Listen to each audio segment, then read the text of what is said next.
সালমান আল ফারিসি রাদিয়াল্লাহু আনহু উনি আরব মানুষ ছিলেন না, নন আরব ছিলেন, পার্সিয়ান, ফার্সিতে কথা বলতেন, মানে ইরান থেকে এসেছিলেন। উনি প্রথমে অগ্নি উপাসক ছিলেন। কি ছিলেন? অর্থাৎ ওই যে জরাথুস্ত যারা আগুন দেখলে এরা পূজা করে, আগুনের পূজা যারা করে, জরাস্ট্রেনিয়ান, এই ধর্মে বিশ্বাসী ছিলেন। আগুনের পূজা করতেন ইরানে। তিনিও আগুনের পূজা করে, তার বাবাও আগুনের পূজা করে।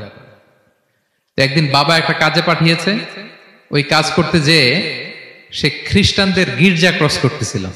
ছোট মানুষ গির্জা ক্রস করতে যেয়ে দেখে খ্রিস্টানরা কেমন যেন আলাদা ইবাদত করে, নামাজ পড়ে। এটা দেখে খুব ভালো লাগছে, তার খুব ভালো লাগছে। বাড়িতে এসে বাবারে বলে, বাবা আমি দেখলাম যে খ্রিস্টানরা তাদের চার্চে গির্জায় নামাজ পড়ে, এটা তো অনেক সুন্দর, আমরা যে আগুনের সামনে যা করি এটার চেয়ে ওইটা সুন্দর। বাবা বলে, খাইছে, ছেলে তো আমার শেষ হয়ে যাবে। তো বলতেছে, না না বাবা, আমরা যে আগুনের উপাসনা করি এটাই ভালো। উনি বলেন, না, আমি অনেক চিন্তা করেছি, ওরা যেভাবে গডের কাছে চায় ওইটা শ্রেষ্ঠ। বাবার সাথে ছেলের, সালমানের অনেক তর্ক বিতর্ক। পরে বাবা ভাবলেন, যদি ওকে না আটকাই তাইলে প্রভাবিত হয়ে সে খ্রিস্টান হয়ে যেতে পারে। তো ঝগড়া তর্ক বিতর্ক শেষে তার পিতা তাকে শেকলবন্দি করলো। কি করলো? পায়ে শেকল লাগায় রাখছে। কিন্তু ছেলে তো মনে মনে খ্রিস্ট ধর্মের প্রতি আকৃষ্ট হয়ে গেছে। তো ওই খ্রিস্টানরা তার সাথে লুকিয়ে যোগাযোগ করত। সালমান ওই খ্রিস্টানদেরকে বলল যে, তোমাদের খ্রিস্টান ধর্মের উৎপত্তি কোথায়? বলে, সিরিয়াতে। বলতেছে, এখান থেকে কোনো কাফেলা সিরিয়া যাবে নাকি? বলতেছে, হ্যাঁ, মিশনারি ওয়ার্কে একটা কাফেলা আসছে, যাবে। বলতেছে, যেদিন যাবে আমাকে বলবো। তো যেদিন যাবে তাকে এসে বলা হয়েছে তার বাবা নাই, সে শিকল ভেঙে, শিকল সহ কাফেলার সাথে যে জড়িত হয়েছে। দেখেন বিশ্বাস, আদর্শ মানুষকে কিভাবে উজ্জীবিত করে। উনি চলে গেলেন সিরিয়াতে। সিরিয়াতে যে এক পাদ্রির হাতে বায়াত হলেন, কিন্তু এই পাদ্রিটা ছিল ভণ্ড। সে খ্রিস্টানদের দান সদকা নিয়ে গরিবদের না দিয়ে নিজেই খেয়ে ফেলতো। তো বেচারা পড়লো বিপদে, যে হায় রে, এত সুন্দর ধর্ম রে কারাপ্টেড করতেছে সে। পরে এই পাদ্রি যখন মারা গেল, সালমান সে আরেক পাদ্রির কাছে গেল। আরেক পাদ্রির কাছে গেল। ওই পাদ্রি আবার অনেক ভালো, খুবই ইবাদত করে। তো ওই পাদ্রি কিছুদিন থাকার পরে ওই পাদ্রিও মারা গেল। ওই মারা যাওয়ার আগে সে জিজ্ঞেস করতেছিল যে, পাদ্রি, এই বর্তমান পৃথিবীতে সবচেয়ে ভালো খ্রিস্টান পাদ্রি কে? বলতেছে, আর কেউ নাই। যদি ভালো খ্রিস্টান পাদ্রি তোমাকে পেতে হয়, জানতে হয়, তোমাকে ইরাকের মোসেল শহরে যেতে হবে। এবার মোসেলে যে সে আরেক খ্রিস্টান পাদ্রির কাছে থাকলো।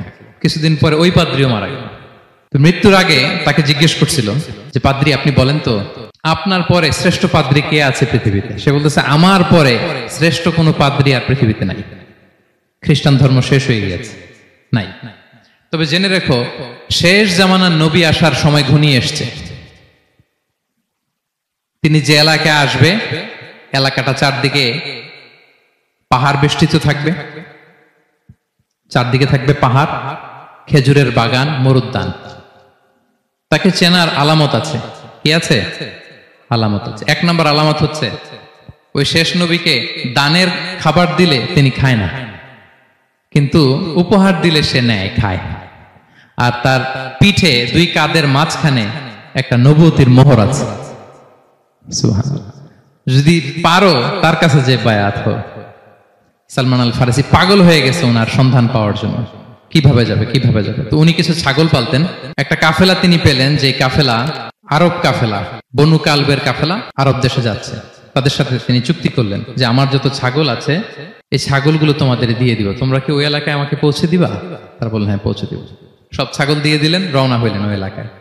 মাঝপথে তারা তার সাথে জুলুম করলো, অন্যায় আচরণ করলো। তাকে দাস হিসেবে বিক্রি করে দিল ইহুদিদের কাছে। ওয়াদি আল কোরা নামে একটা জায়গা আছে, ওখানকার এক ইহুদির কাছে বিক্রি করে দিল। সে ইহুদির কাছে দাস হিসেবে থাকতে আরম্ভ করলো। অনেকদিন পরে, মদিনার পূর্ব নাম কি দেখি, কে বলতে পারে? হ্যাঁ, মাশাআল্লাহ। তো মদিনার পূর্ব নাম হচ্ছে ইয়াসরিব। তো ইয়াসরিবের এক ইহুদি, বনু কুরাইজার ইহুদি, সে আসছে ওয়াদি আল কোরাতে তার কাজিনের কাছে। এসে দেখে নতুন এক দাস পাইছে, বলছে, আমি কিনবো, তুমি কিনতে চাও? তার কাছে বিক্রি করে দিল। তখন ইয়াসরিবের ওই ইহুদি, বনু কুরাইজার, সালমান আল ফারিসি কিনে ইয়াসরিবে চলে গেল। সুবহানাল্লাহ। মদিনার আগের নাম কি? বিষ্ণু ইসলাম মক্কা থেকে হিজরত করে কিছুদিন পরে কই যাবেন?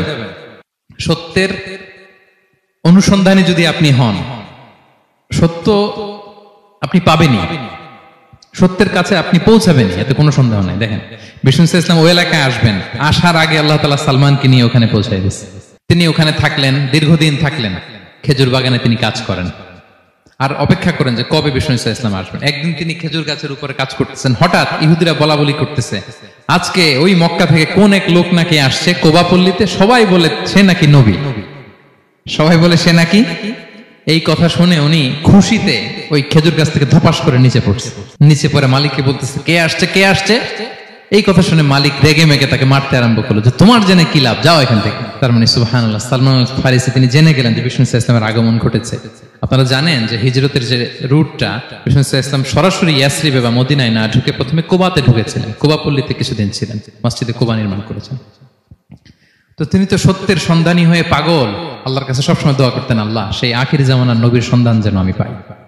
সালমান আল ফারিসি রাদিয়াল্লাহু তাআলা আনহু ওই যে তার পাদ্রীর শিখিয়ে দেয়া যে আলামত, তিনি দেখলেন ঠিকই তো ইয়াসরিবের দুই দিকে হাররা আছে, মানে পাহাড় বেষ্টিত, আবার খেজুরের বাগান আছে। এবার তিনটা যে আলামত দিয়েছিল ওই আলামত চেক করার জন্য কিছু খেজুর নিয়ে কুবায় চলে গেলেন। কুবায় যেয়ে দেখেন বিষ্ণু ইসলাম সাহাবাদের নিয়ে বসা। তো তিনি বিষ্ণু ইসলামের সাথে পরিচিত হয়ে বললেন এই যে কিছু সাদাকার খেজুর আমি আপনার জন্য এনেছি, নেন। বিষ্ণু ইসলাম বললেন ওই যে ওদেরকে দাও, ওই যে গরিব সাহাবারা ওদেরকে দাও। বিষ্ণু ইসলাম খেলেন না, সে মনে মনে বলতেছে এই তো একটা পেয়ে গেছে, একটা পেয়ে গেছে। উনি কিন্তু খায় নাই, ধরেও নাই, বলতেছে যে ওদেরকে দাও। দিল, সাহাবারা খেল। এরপর বিষ্ণু ইসলাম কুবা থেকে মদিনায় চলে গেলেন, তখনও মদিনার নাম হয়নি, ইয়াসরিবে গেলেন। এবার কিছুদিন পরে আরো কিছু খেজুর নিয়ে সালমান রাদিয়াল্লাহু তাআলা আনহু বিষ্ণু ইসলামের কাছে গেলেন। এবার যে বললেন কিছু খেজুর আমি উপহার হিসেবে আপনার জন্য এনেছি, আপনি কি গ্রহণ করবেন? বিষ্ণু ইসলাম বললেন অবশ্যই গ্রহণ করব। বলেই তিনি একটা নিয়ে খেতে শুরু করলেন, খেলেন এবং বিতরণ করলেন। মহা খুশি, এই তো পেয়ে গেছি দুইটা সাদাকার খেজুর, বলেছি ধরেও নাই, খায় নাই। যখনই বললাম উপহার খেয়েছে। এবার বাকি রইল কয়টা? সেটা কি? নবুয়তের সিলমোহর, দ্য সিল অফ প্রফেসি। এটা তো দেখা এত সহজ না, যদি এদিকে থাকে, জামা পরে থাকলে দেখা যাবে। তো এটার জন্য প্রায় যায়, কিন্তু ব্যাটে বলে হয় না, ট্রাই করে কিন্তু দেখা যায় না। একদিন তিনি গেলেন এবং এটার জন্য তো পিছে পিছে থাকতে হবে, কি বলেন? কথা নেই বার্তা নেই, হুট করে পিছু পিছু ঘোরা যায় নাকি কারো? একদিন একটা উপলক্ষ তৈরি হলো, সেটা কি? বিষ্ণু ইসলাম এক সাহাবী মারা গেলেন বাকিউল গারকাদে, মানে যেটাকে আমরা জান্নাতুল বাকি বলি, ওই কবরস্থানে ওই লাশ নিয়ে যাচ্ছে, সবার সাথে সাথে বিষ্ণু ইসলামও যাচ্ছে। তো এখন তো একটা সুযোগ, পিছনে পিছনে যাওয়া যায়, কি বলেন? এইবার সালমান এসে পিছু ছাড়ে না, নবীজির পিছনে পিছনে যায়, কিন্তু স্বাভাবিক যাওয়া না, একটা আছে সিম্পলি হাঁটা, এরকম না, একবার এদিকে যায়, একবার ওদিকে যায়, একবার এদিকে যায়। আর অন্য সাহাবারা মনে মনে ভাবে ঘটনা কি, এরকম করে কেন লোকটা? কিন্তু বিষ্ণু ইসলাম তো জানেন কেন এরকম করতেছে, ঠিক কিনা বলেন? বিষ্ণু ইসলাম সেদিন দুইটা চাদর পরেছিলেন, একটা নিচে আর একটা উপরে, নিচে লুঙ্গি আর একটা চাদরটা দিয়ে গা ঢেকেছিলেন। বিষ্ণু ইসলাম ইচ্ছে করে পিঠের চাদরটা একটু নিচের দিকে নামালেন, যাতে করে সে যেটা খুঁজতেছে ওটা দেখে ফেলে। বিষ্ণু ইসলাম চাদরটাকে একটু করে নিচে নামালেন, নামানোর সাথে সাথে তিনি দেখলেন দ্য সিল অফ প্রফেসি, মাহরুন নবুয়া। দেখার সাথে সাথে সালমান আল ফারিসি চিৎকার দিয়ে বিশ্বনবীকে জড়িয়ে ধরলেন এবং ওই জায়গাটাতে দুই ঠোঁট দিয়ে চুমু খেলেন, কাঁদতে শুরু করলেন। বিষ্ণু ইসলাম বললেন কেন কাঁদো তুমি? এতক্ষণ আমি আপনাদেরকে যা শোনালাম, সালমান পুরো ঘটনাটা বিষ্ণু ইসলামের কাছে বর্ণনা করলেন। বললেন ইয়া রাসূলুল্লাহ, এই জন্য কাঁদি, আমি ছিলাম অগ্নি উপাসক, সত্যের সন্ধানে আমি খ্রিস্ট ধর্ম গ্রহণ করেছি।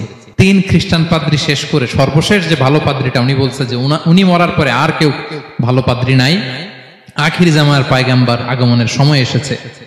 পাহাড়ি এলাকা, চারদিকে খেজুর বাগান, এরকম জায়গায় উনি আসবে। আর 3টা সাইন বলেছে, উনি সাদাকা খায় না, উপহার নেয়, খায়, আর তার পিছনে থাকবে মাহরুন নবুয়া, নবুয়তি সিল। সুবহানাল্লাহ।